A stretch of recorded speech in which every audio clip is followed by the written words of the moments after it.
Hi, my name is Lindsay King, and today I am going to be presenting my Inclusive Education Showcase with a focus on the K-3 grade band.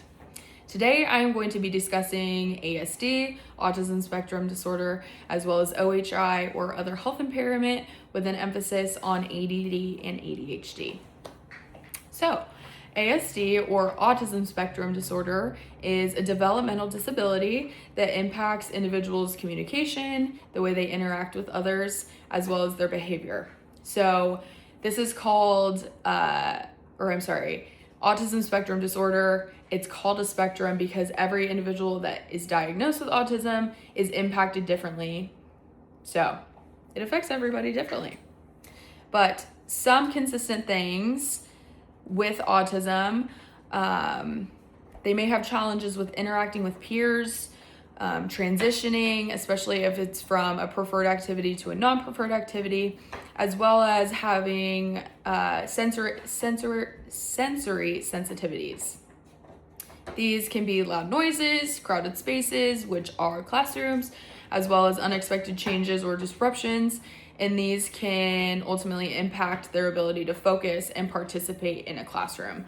Academically, students who have ASD may struggle with language-based tasks or group work activities or assignments, but they are strong visual learners, and with clear expectations, consistent routines, they can really flourish in a classroom.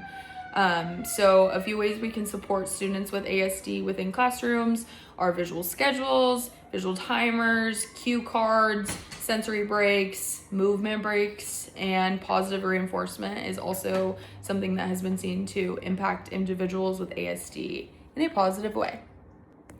OHI or other health impairment is a disability under the IDEA that includes conditions that can affect individuals' alertness, energy levels, and ability to focus on tasks.